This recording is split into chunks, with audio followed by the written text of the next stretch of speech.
Hi everybody, welcome to the session. This segment will focus on connecting with the audience in a respectful and meaningful way. Joining us today is Wendy Morrison. She's a professor here at Montana State University in the Department of Human Development and Family Science. She's an expert in creating safe and open spaces for discussion. Professor Morrison, will you please tell us what your credentials are and what you specialize in? Yeah, so I am a licensed clinical professional counselor in my other job. So I do have a private counseling practice where I specialize in working with individuals and couples. I specialize in really dealing with some hard things, trauma, grief, etc. And then I've been teaching here at MSU since 2002, and I've been teaching.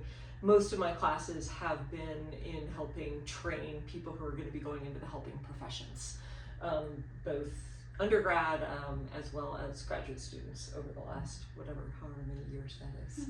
Yeah, that's why you're the perfect person to talk with us about okay, good. this part. I hope to be helpful. Yeah, let's start with the central principle, how we prepare people for these discussions from the very beginning. Okay, so from the very beginning, as like a peer educator is going in to talk with a group. Yes.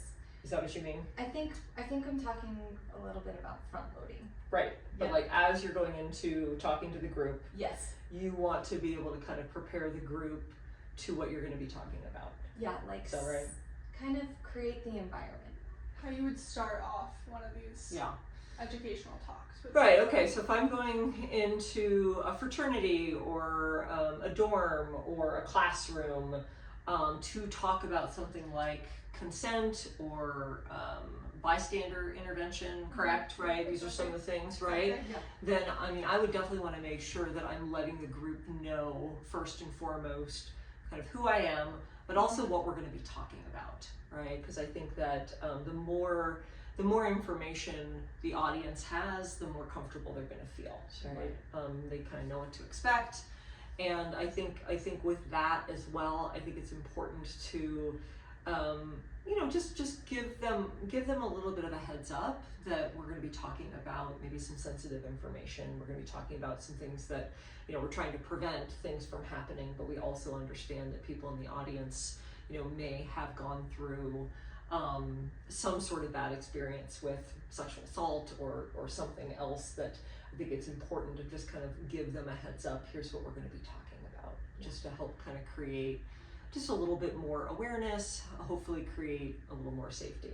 Yeah, so people know what to expect. People know what to expect. And acknowledge that everyone's coming into it from different experiences that we don't know Exactly. as the peer educator. Exactly, right? That you might be talking about something that is really to you straightforward because you talk about it all the time, but it could be something really uncomfortable for somebody in the audience. And so just to make sure that you go in and you are just letting everyone know what to expect from your talk.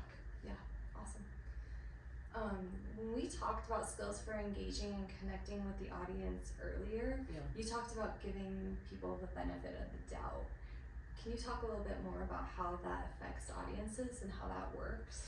Yeah, so I could see in this context a couple different examples, but I really like to, one of the ways that I try to connect with my audience is I never want to come across as I'm talking down to them, that I never want it to come across that I'm kind of teaching them something that maybe they already know, and so some of that is about I might say something like, all right, you guys may already know this, or this might be something that you've had some training on before, and then the other piece that I think about in this context is really giving them the benefit of the doubt that nobody is a bad person, nobody wants to hurt someone, so I think about if I'm going into the dorm or I'm going into a fraternity, I really want to connect by saying, hey, I know you guys don't want to You don't want your friends to end up doing something that is going to get them into trouble or hurt somebody else. You know, you don't want to hurt somebody else. Right.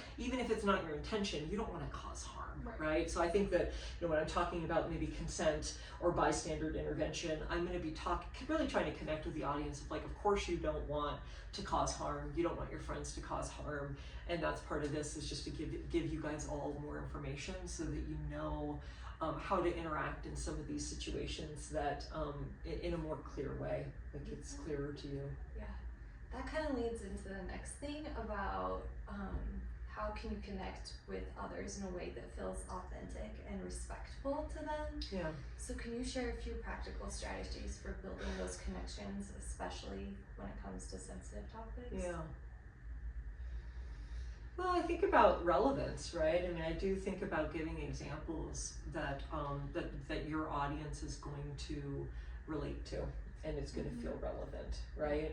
So you do want to maybe tailor your talk a little bit. You know, I mean, there's going to be the standard information that you guys are going to be presenting, but depending on what group you're talking to, I'd probably tailor it a little bit. To my audience, right? And so trying to give examples, if I'm at a fraternity, we might talk about, I don't know, you know, when there is a party happening, like let's really try to brainstorm, maybe even like brainstorm what are situations you guys have been in where this might be relevant, you know, try to see how much, and some of that you have to feel out your audience. You might have some groups who do not want to share at all, and that's okay. But if you can kind of try to tailor your examples to the specific group, that might be a little different. If I'm in a classroom and I kind of, you know, just have a whole wide range of students in the classroom, it might be different if I'm in the dorm. I might want to really try to talk about how it's relevant to that specific context. Yeah, like let them take the lead a little bit. Yeah, if they can, you know, and kind of, I'm sure, you know, you guys will learn ways to do that, but if there are ways to really help them give us examples, right? So I like, you know, another big piece of this, connecting with the audience is like, I want it to be more collaborative. Like we are collaborating to talk about this rather than I'm coming in and talking down at you and kind of lecturing at you. Nobody likes that. Nobody likes to be lectured at. And we know that as peer educators, they'll be shadowing with Madi Herman. And Right. I've seen that she's really good at engaging the audience. So you guys Amazing. will get time to practice with her. Amazing. And you'll see examples, and then you'll practice. Yeah, and then you have to figure out kind of what your own style is, because that's, I think, also a part of creating those authentic relationships with and connecting with the audience is you being kind of true to yourself and figuring out your style. And that's going to be different for everyone, but that also just takes some practice, because at first we're kind of nervous and it can, you know, it can be a little more scripted, but then with more practice and more experience, it's going to get more comfortable. Yeah. Right. Also kind of tailoring each one to their specific group, but then also like the general skills of like how to slow down and get yourself comfortable speaking. Yeah. About that Oh too. yeah, right. So when we're talking about really talking about some sensitive topics, I think that, you know, coming from, you know, more of a trauma-informed perspective, I think it's important to kind of understand that if people in the audience are getting kind of uncomfortable or, you know, hearing about something that is making them uncomfortable, like part of what we can do as presenters is just try to keep the tone warm, friendly, slow, not just kind of bombard them with a whole bunch of information and then leave, you know, really trying to kind of slow down and smile, use good eye contact, keep the tone warm and friendly. That's another really kind of soft skill, a little more about kind of the attending skills that you're going to use with the group that can be really important to help people feel safe and comfortable. Yeah. Right? And not get kind of overwhelmed or feel pretty disconnected from you and then zone out. Totally. This is a little off topic, Yeah. but Willa and I both had your class where the trauma-informed care class. Yeah. Do you feel like tone you need to have some of that trauma-informed like care skills to kind of set the tone and be open to everybody's different experiences? Yeah, I mean, it certainly doesn't hurt, and I think that that's something that I definitely recommend, you know, peer educators figure out how to get a little bit more information about that if possible. I mean, it's pretty easy to look up and Yeah. just to get a little bit more information about how to go in and just be aware of kind of the just the tone, be aware of kind of the energy and the environment, and just trying to make sure that you're creating as much safety as possible. Yeah. Right? I definitely notice it when I'm in the room with you, and I can notice when you like take a breath and it talk slower, like it really calms me down too. And I can totally see how that would be effective as a presenter, because I get so nervous presenting, and like taking a moment to take a breath and then slowing your own tone down and voice down.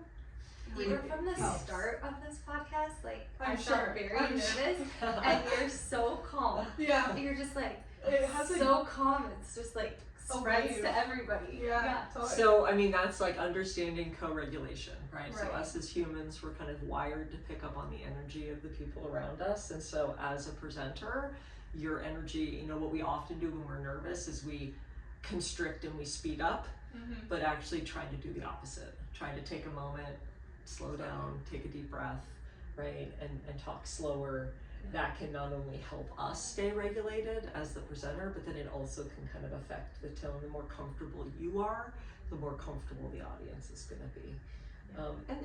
Another thing I would say of just, having taught for a long time, is like find the people in the audience who are engaged and kind of talk to them. You will have people who are like zoned out and not really paying attention. And, what I would say is like try to engage them, but like don't let them throw you off, because that energy can definitely throw us off and make us nervous. And I would say after a certain point, you can just kind of focus on the people who are really engaged. And my guess is there will be some people who are making eye contact and nodding and they're really engaged. Yeah. Teach to them. Like that'll help you stay more comfortable. That's right? a super interesting overlap of like you guys will get in the other segments some skills for public speaking, and like the combination of public speaking skills with this like trauma informed lens of like co-regulation stuff. Yes. That seems like it would be super helpful for public speaking skills, but also like calming the entire like audience by if you're talking to that one person who's super engaged and you're calm, then you're doing all these skills together. Exactly. And it seems so much easier Exactly. to approach public speaking skills that way. Exactly. Yeah. But I think they totally overlap. totally. Yeah. That seems like all the time we have. Do you want to do a little wrap up? Yeah. Let's just talk about a few takeaways. So front loading helps participants feel safe by setting clear expectations from the beginning of the conversation. Acknowledging diverse experiences and giving the benefit of the doubt ensures that everyone feels respected and heard. Creating a safe and open environment with empathy and warm tone respects individual strengths and leads to more meaningful conversations. Yeah. And then I think the last one is that it's important to touch on, although we didn't talk about it much today, is just self-care is essential for maintaining your own emotional well-being. So if you're ever in need of support, remember that peer educators and leaders like Madi Herman or Professor Morrison are great resources for feedback and guidance. And don't hesitate to reach out when you need help processing or reflecting on your experiences.